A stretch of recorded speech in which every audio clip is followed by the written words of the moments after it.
Dando continuidade ao nosso vídeo, ainda de cartografia, nós vamos falar agora de escala. Pois é, escala é uma parte muito importante dentro da cartografia sistemática, para ser exata.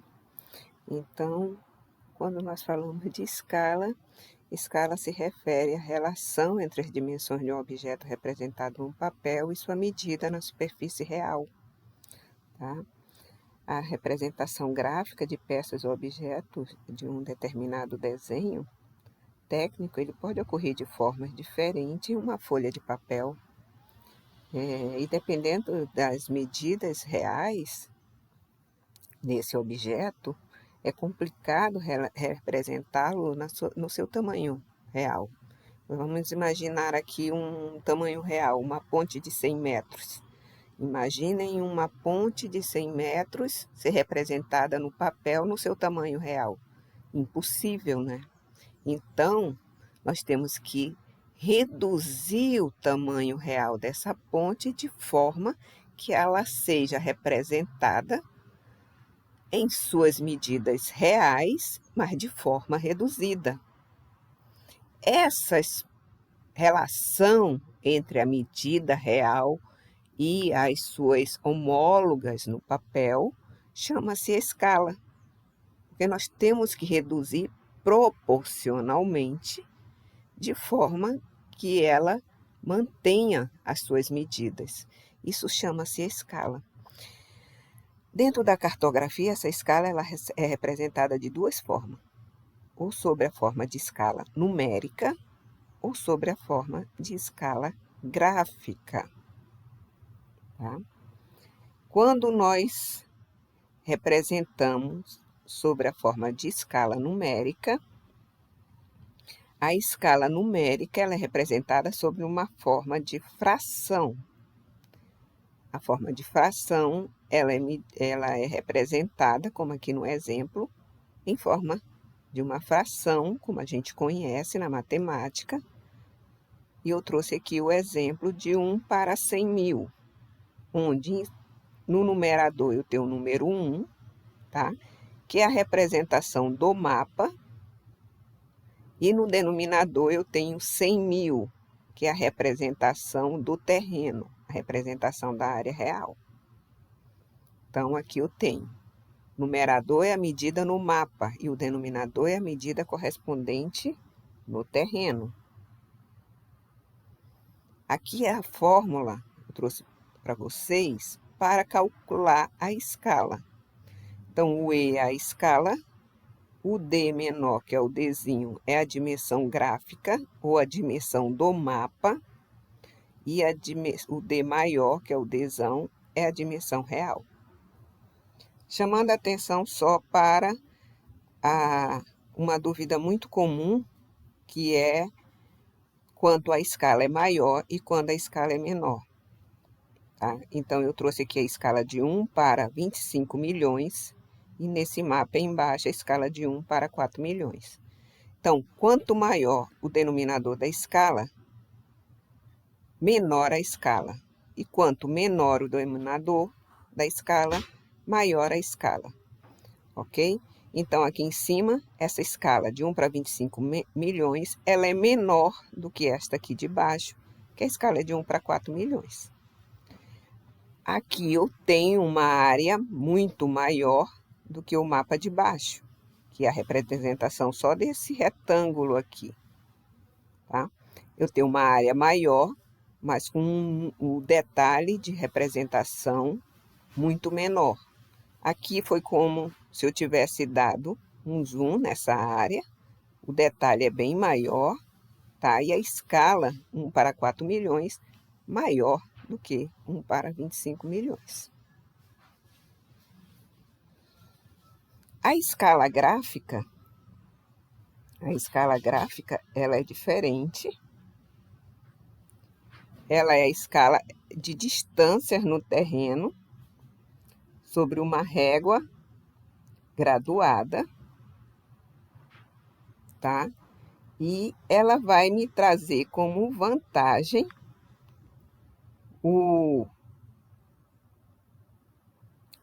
como vantagem o cálculo imediato das medidas do mapa com relação ao que está no terreno. Tá? Então, aqui do 0 para a minha direita, eu tenho o que nós chamamos de escala primária. Essa escala primária, normalmente eu tenho graduações, aqui no caso 4. Aí vocês me perguntariam, eu só posso fazer 4? Não, eu posso fazer mais graduações, tá? Na prática, eu faço de 4 a 6, eu estou falando para vocês na prática, mas vocês podem fazer mais, ok? Nós também podemos fazer graduações aqui para a esquerda, para o lado da esquerda, que nós chamamos de talão, que eu não trouxe aqui, porque aqui é só uma introdução, tá?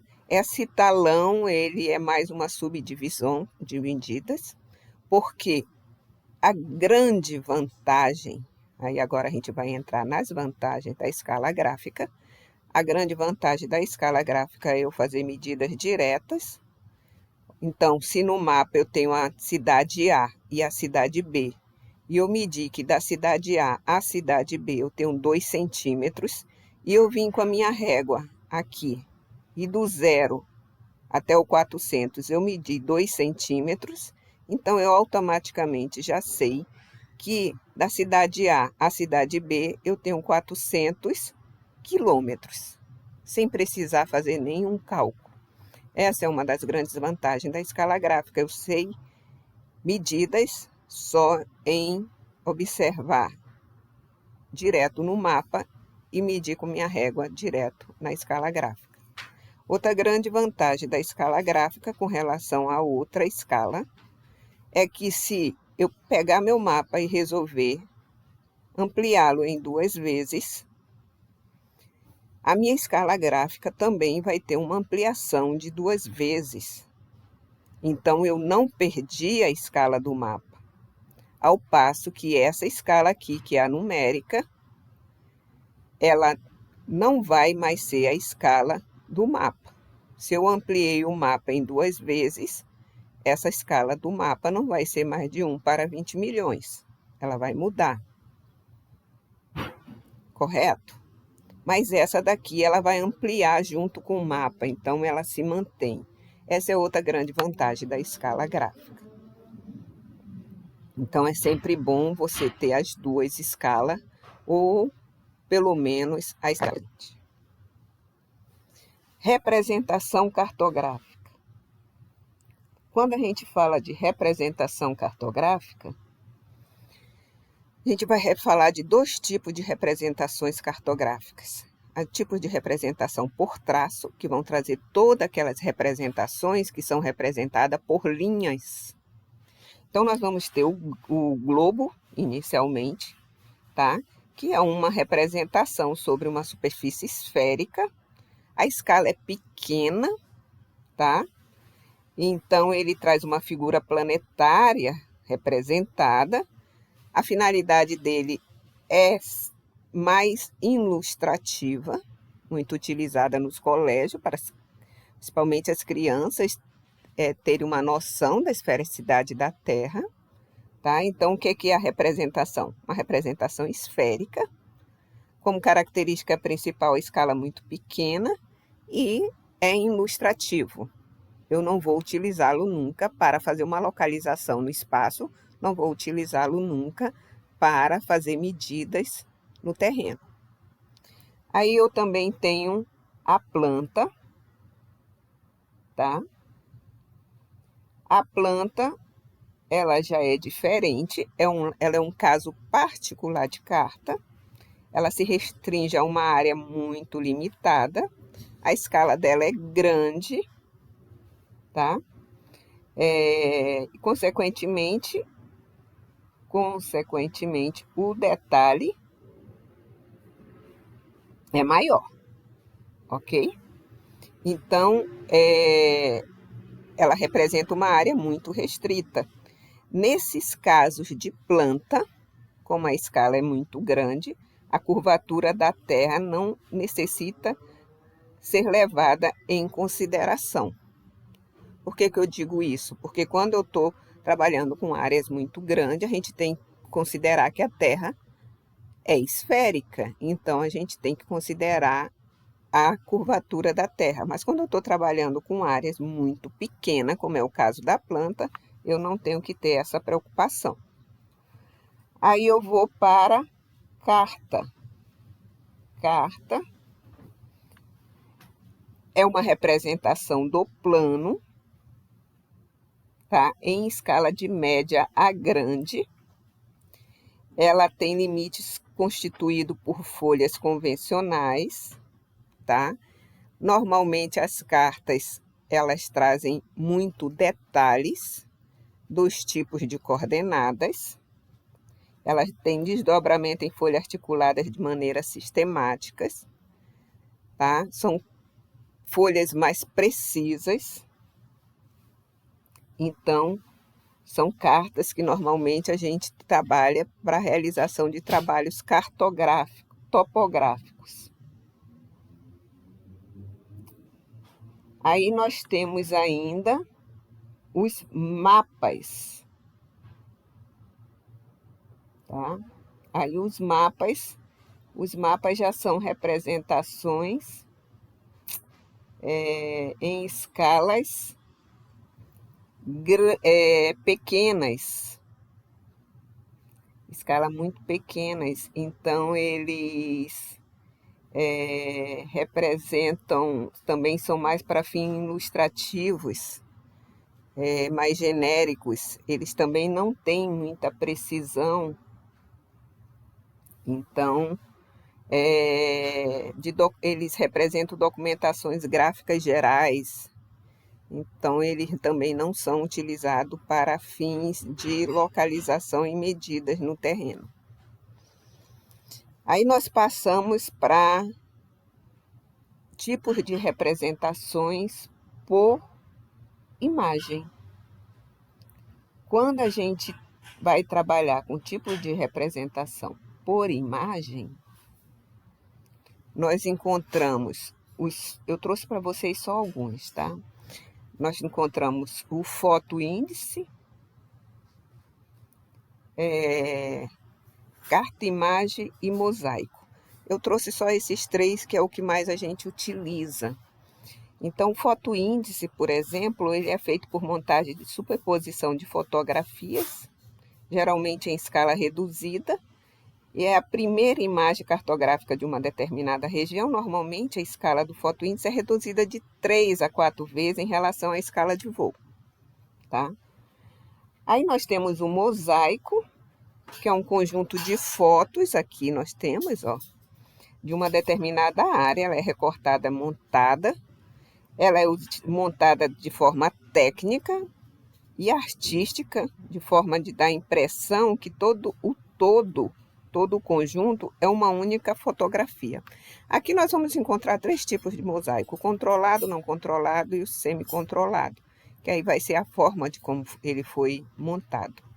E por último, nós vamos ter a carta-imagem. A carta-imagem, ela é referenciada a partir de pontos identificáveis e coordenadas conhecidas, superposta por reticulado de projeção, ou seja, ela tem um sistema de coordenadas, que pode ser geográfico ou TM, podendo conter simbologia e toponímia. Então, ela tem todas aquelas convenções laterais que tem numa carta, aquelas informações de carta, e tem as informações de imagem de fundo. Por isso o nome carta-imagem, ok? Aí nós passamos para os elementos do mapa, que são tão importantes quanto os demais, que eu já falei, pois eles nos ajudam a ler e a compreender as representações que os mapas possuem. Se nós pensarmos que um mapa é como um livro que precisa ser lido para ser entendido, tá? Nós precisamos dar informações que vão nos ajudar a sua compreensão. Então, a primeira coisa é dar o título, do que se trata esse mapa. Tem que estar claro. A legenda. Não adianta eu deixar o mapa colorido e não dizer o que aquelas cores representam, o que aqueles símbolos que tem no interior do mapa representam. A escala do mapa. A escala do mapa vai me dar um indicativo se aquele mapa é uma carta, se aquele mapa é uma planta, se aquele mapa é apenas um mapa. A orientação, porque é obrigação de quem trabalha com mapa saber, até pelo quadriculado de coordenada, o sentido do mapa, mas nem todo mundo tem essa obrigação. Então é interessante que a gente coloque a orientação do mapa, a projeção cartográfica, o dado que você está utilizando tem que estar no mapa. Não esquecendo também que é uma recomendação dos próprios institutos que orientam as normas cartográficas, que essas informações estejam na borda sul do mapa, tá? De preferência até fora do mapa mesmo. Se não tiver espaço, a gente utiliza dentro do mapa, desde que não interfira na informação que a gente esteja querendo passar, mas de preferência fora do mapa, ou ainda do lado direito do mapa. Ok? Deu para entender tudo direitinho? Mas se não deu para entender, deixem suas dúvidas que nós responderemos. Por hoje é só, pessoal. Nos encontramos no próximo vídeo. Ok? Então é só.